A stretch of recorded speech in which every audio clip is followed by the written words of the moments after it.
"Boss, my mom adopted that boy who grew up with me," shouted the maid when she saw the portrait. Maria had cleaned the Grant mansion for 7 years, moving silently through marble halls and rooms bigger than her entire apartment. She never complained. She just worked, humble, quiet, invisible. Her boss, Alexander Grant, a billionaire tech CEO, barely noticed her. Their worlds didn't mix until the day that changed everything. It began when Alexander prepared for a charity gala. Designers filled the mansion, carrying portraits of children from orphanages his company sponsored worldwide. One of those portraits, an old, faded canvas of a young boy, was set on an easel in the dining hall. Maria walked in carrying towels. Her eyes landed on the portrait. The towels fell from her hands. Her breath caught. Her heart pounded. She ran toward the painting as if pulled by something deeper than sound or sight. "Boss," she whispered. "Where did you get this?" Alexander barely glanced up. "Just a donation piece.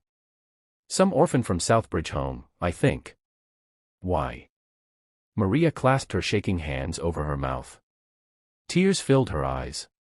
"That's him," she said. "That's my brother." She turned to Alexander, voice breaking.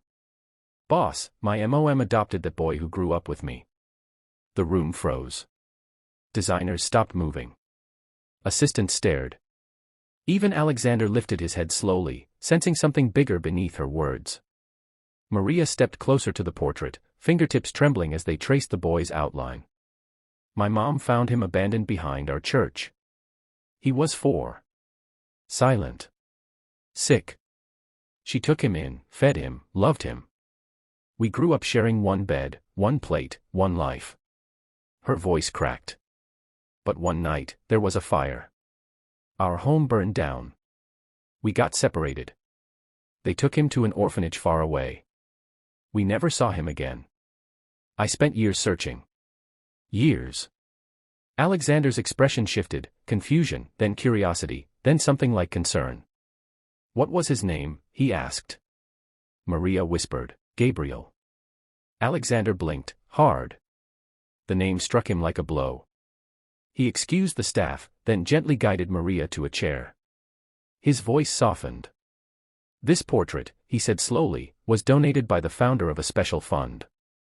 A fund created in memory of a boy adopted by a wealthy family years ago, a child named Gabriel Stone." Maria's eyes widened. That's him," she whispered. Alexander exhaled, rubbing his forehead. "Maria. Gabriel Stone was my best friend. My college roommate. My co-founder. The person who built this company with me." Maria gasped. Alexander continued, voice heavy with memories. "He never told anyone about his past. Only that he started life with nothing. He died 5 years ago in a car accident. I've been honoring him ever since." Maria covered her face, shoulders shaking. "He made it, he really made it." Alexander reached into a drawer and pulled out a small, worn envelope. "He left this," he said. "A letter addressed to the family he lost. I never knew who that meant." Maria opened it with trembling hands. Inside was Gabriel's handwriting. "If you ever find this, thank you for saving me. Everything I became was because of the love you gave me when I was nobody." A sob escaped Maria's throat. Alexander watched her, deeply moved. Then he said something no one expected. "Maria. Gabriel lives in every brick of this company. If you are family to him, then you are family here." She looked up, startled. "I want to give you something," he said. "Not out of charity. Out of gratitude." He handed her a folder, legal documents transferring shares, a housing grant, and a position far above cleaning. Maria shook her head, overwhelmed. "Sir. I can't." "You can," Alexander said firmly. "And Gabriel would want this." Later that month, at the gala, Alexander honored Gabriel on stage. But the spotlight drifted to Maria. "The sister who loved him before the world knew him," he said. The crowd rose in applause. Maria cried softly, clutching the letter over her heart. After years of loss, searching, and silence, she finally found her brother again, not in person, but in the legacy he left behind, and in the doors he opened for her long after he was gone.